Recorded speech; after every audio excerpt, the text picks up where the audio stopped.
we've given away $5 million over the last 5 years. And yes, every year it gets increasingly difficult to affirmatively reward. When news broke that investigators had been called to Mike Rowe's home, fans immediately feared the worst.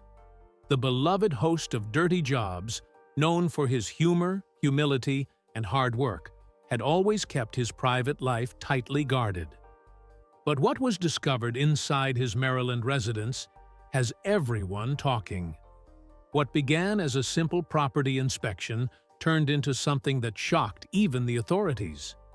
The man who spent years uncovering America's dirtiest secrets suddenly became the center of a mystery in his own home. Before we reveal what they found, make sure to hit subscribe and turn on notifications, because what comes next will leave you stunned.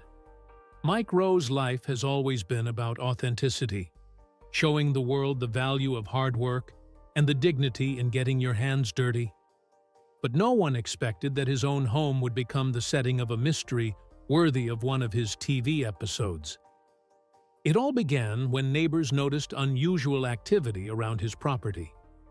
Trucks arrived early in the morning, and by evening, local law enforcement and private specialists were on site. Rumors spread fast. Some said it was a break-in, others whispered about a hidden vault, but the truth was far stranger.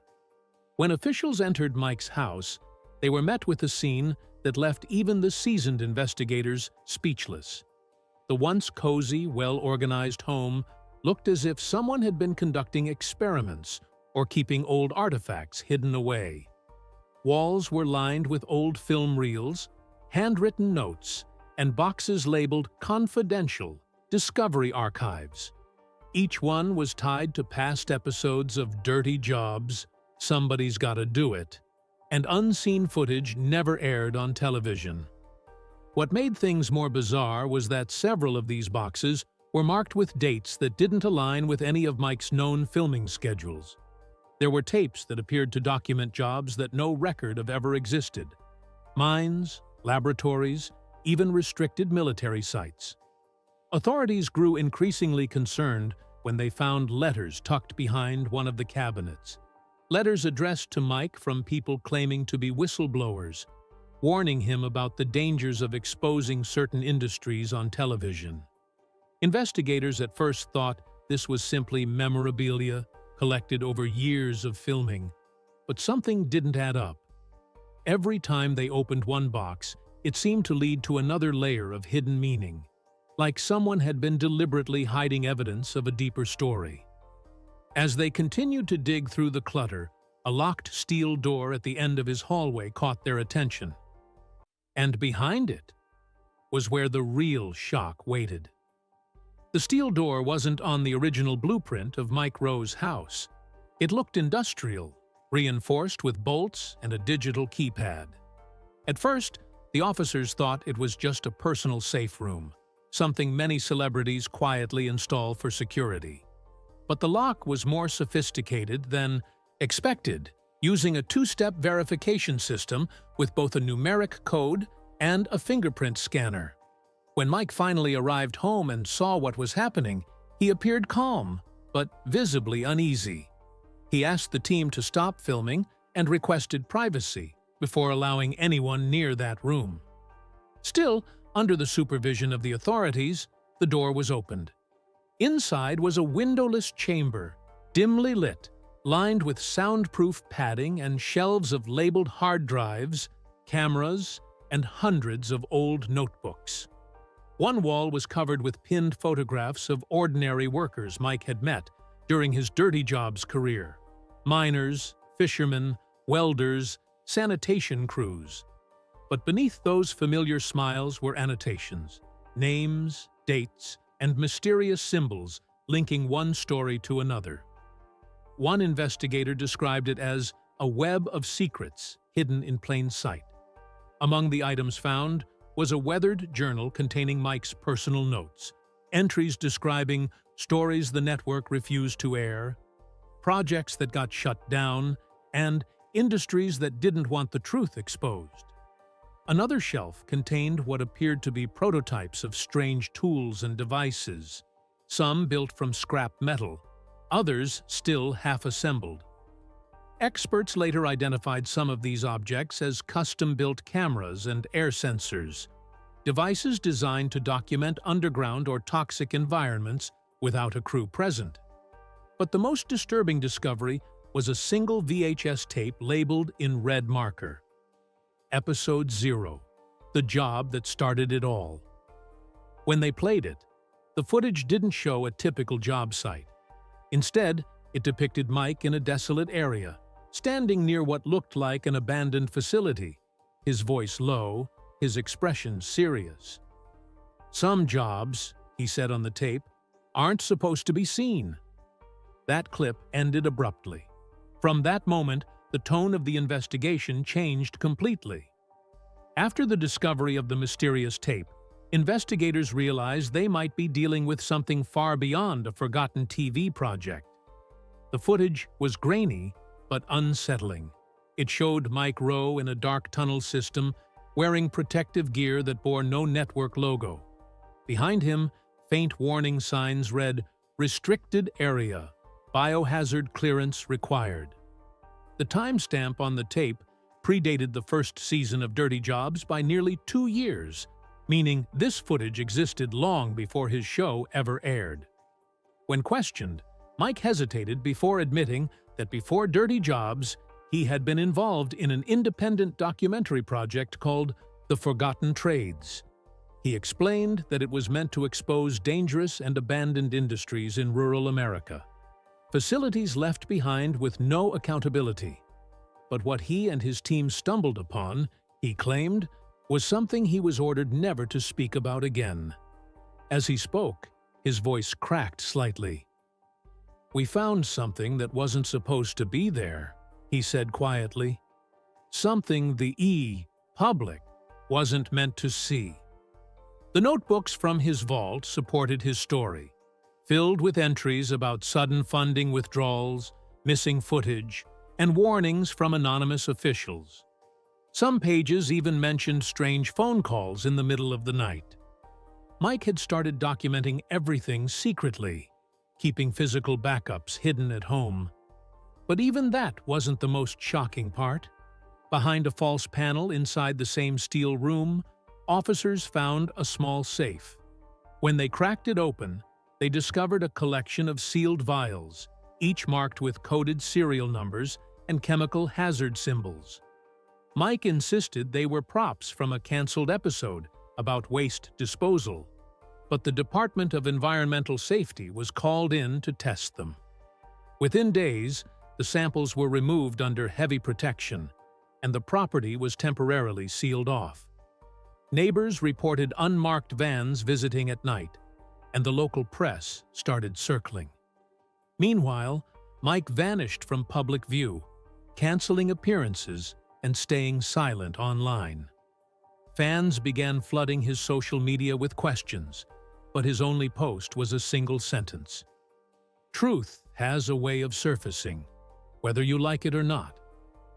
That one post sent his followers into overdrive, trying to piece together what had really been found in his house. The longer Mike stayed silent, the louder the speculation grew. Online forums, fan groups, and even former Dirty Jobs crew members began sharing strange coincidences they'd noticed over the years. Episodes that were suddenly pulled after airing, interviews where Mike seemed distracted, and moments where he hinted at projects that ended for reasons he couldn't discuss.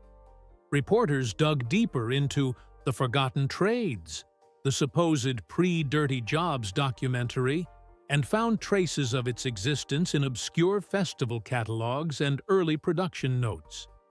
One entry mentioned an episode filmed in rural Pennsylvania involving a decommissioned facility that handled industrial biomaterial. According to rumors, Mike and his small team had accidentally recorded something they weren't supposed to see, something that later disappeared from the final cut. Those who'd worked on the crew were hard to find. Most declined interviews, and 2 reportedly moved overseas not long after the project wrapped. Inside his house, forensic analysts continued to find more unsettling evidence. Hidden behind a bookshelf, they discovered a hard drive labeled Project MR, Archive 7. When decrypted, it contained hundreds of files, emails, voice memos, and unseen footage spanning nearly 2 decades. Many of the clips appeared harmless: deleted dirty jobs segments, travel notes, behind-the-scenes laughs. But others were disturbing: blurred-out industrial sites, distorted voices warning Mike to walk away, and footage of unidentifiable figures tailing him through airports and parking lots.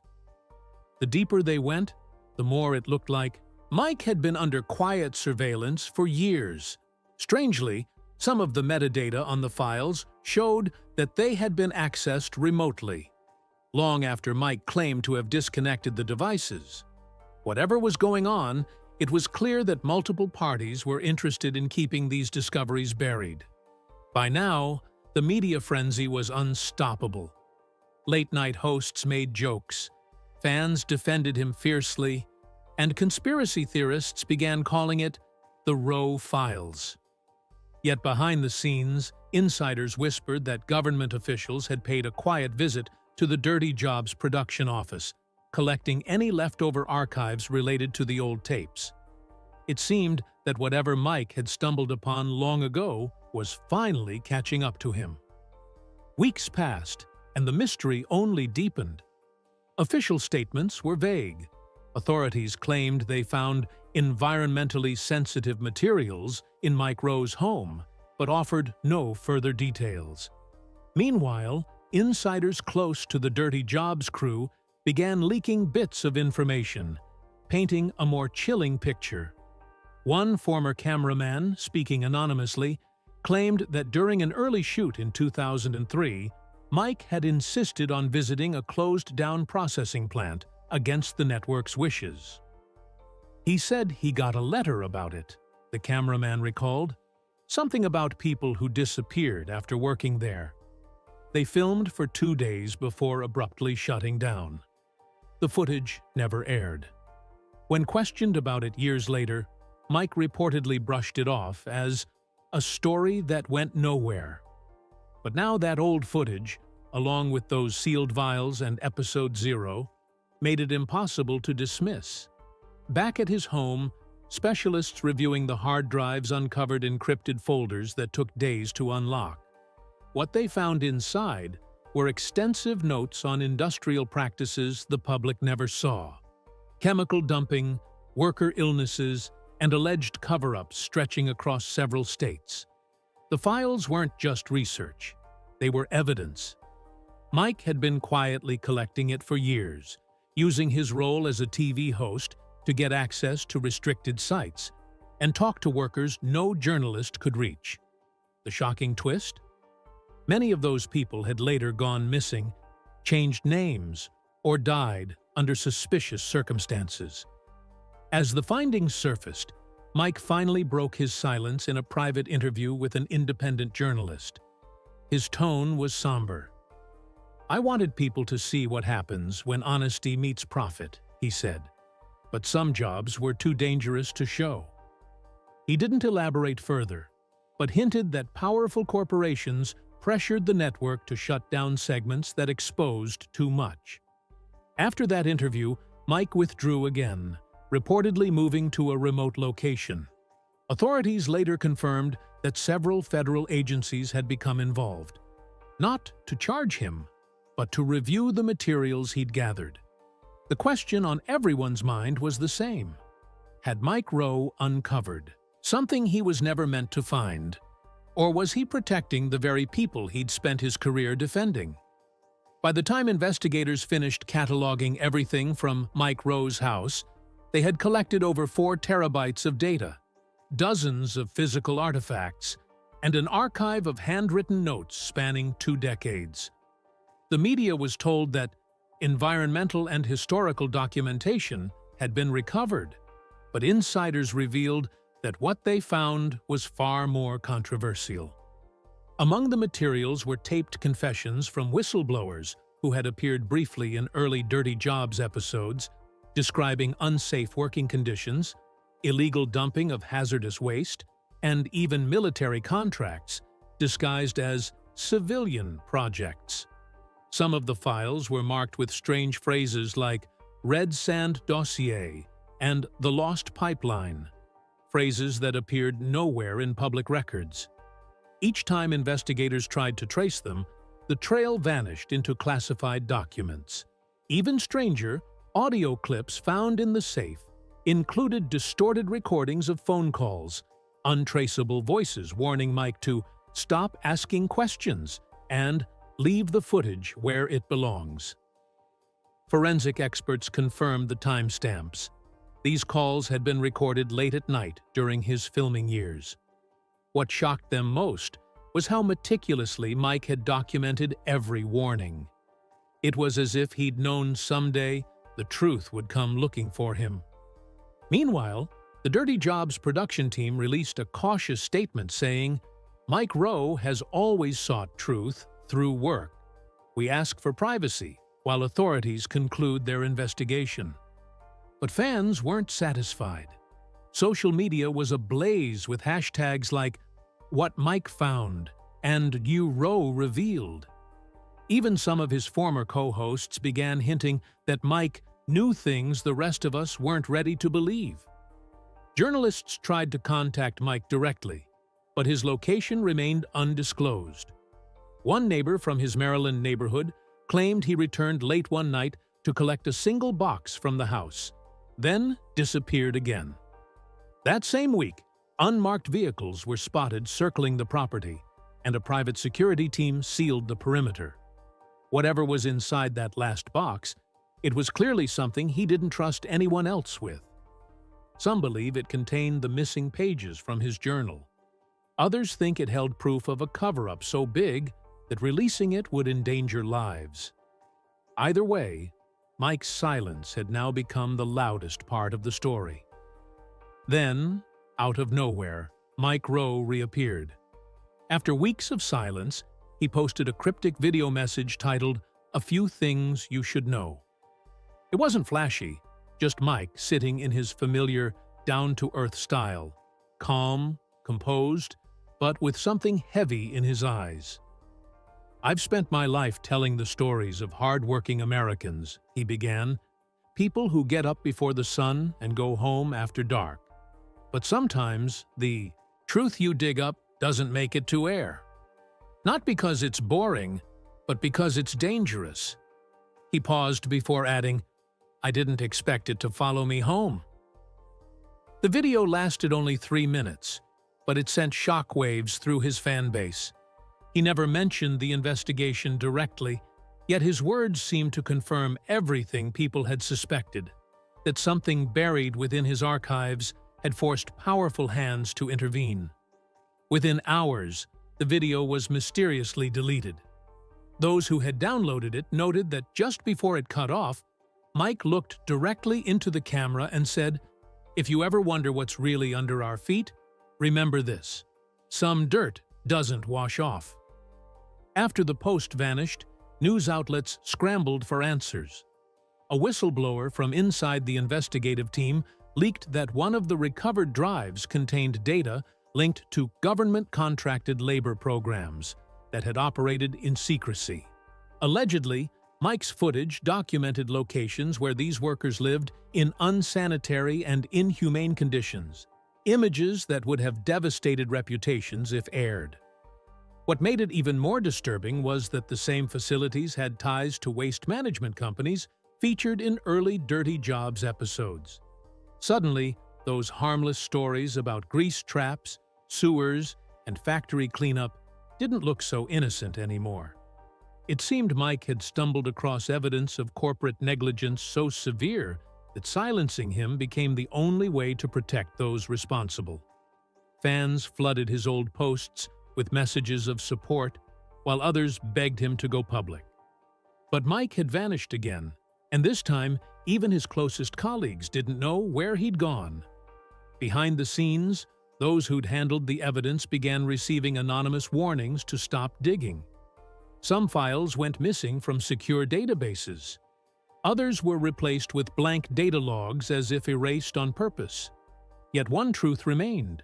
Whatever Mike Rowe had found inside his home wasn't just shocking. It was something the world wasn't meant to see. Weeks later, the frenzy surrounding Mike Rowe reached its peak. Major news outlets tried to outdo each other with theories. Some claimed he'd uncovered classified environmental data. Others swore he had evidence of illegal testing programs buried beneath industrial zones. But all speculation stopped when a final video surfaced on a small anonymous video sharing channel titled "The Job I Couldn't Show You." The upload bore Mike's unmistakable voice. Though the footage was grainy and edited in fragments, it began with him walking through a vast underground corridor, holding a dim flashlight. His tone was calm but resolute. "I spent years showing America the value of hard work," he said, "but I never showed what happens when the work turns against the worker." As the camera panned across rusted pipes and leaking chemical barrels, a faint hum echoed in the background. "This was filmed years ago," Mike continued. "The footage you're seeing was never meant to air. They told me it was too much truth for television. Maybe they were right." The screen flickered, cutting to glimpses of documents, old photographs of workers, and aerial shots of remote industrial sites, each connected to companies still operating today. "We're surrounded by jobs that have stories buried in them," he said, "some of them literally." The clip abruptly cut to black, followed by a single line of text. The real dirty job was keeping quiet. Within hours, the video went viral, but then disappeared across every major platform simultaneously. The original uploader's channel was deleted, and any re-uploads were met with copyright takedowns, bearing the mark of national media security. No one ever confirmed if the footage was authentic, but those who saw it swore it looked exactly like Mike. Older, wearier, yet unmistakably him. In the following days, his Maryland home was officially listed as uninhabited, and all personal belongings were moved to an undisclosed location. Reporters camping outside the property were driven away by unmarked vehicles. Some said they heard construction sounds at night. Others claimed the house was being stripped and renovated to erase traces of what had been there. Still, the mystery didn't fade. Former Dirty Jobs crew members began sharing coded posts online, photos of dirt-covered gloves, abandoned tunnels, and captions like, "Some things never stay buried." Fans interpreted these as quiet tributes to their friend and host. A few months later, a small package arrived at a local news station in Baltimore. Inside was a handwritten note signed simply, "MR." It read, "Truth isn't lost. It's just waiting for someone brave enough to dig." Alongside it was a USB drive containing unseen Dirty Jobs clips, heartfelt, humorous, and profoundly human moments, showing Mike helping ordinary Americans in the toughest conditions imaginable. Nothing sinister, nothing secret, just the soul of the show he loved. To many, it felt like his farewell gift, a reminder that the real story wasn't about corruption or fear, but about people whose work mattered. Today, Mike Rowe's whereabouts remain unknown. Some believe he's retired to a quiet life off the grid.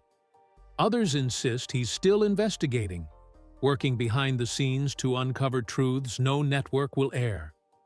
Whatever the case, one thing is certain. What they found in Mike Rowe's house wasn't just shocking because of what it contained, but because of what it revealed about him.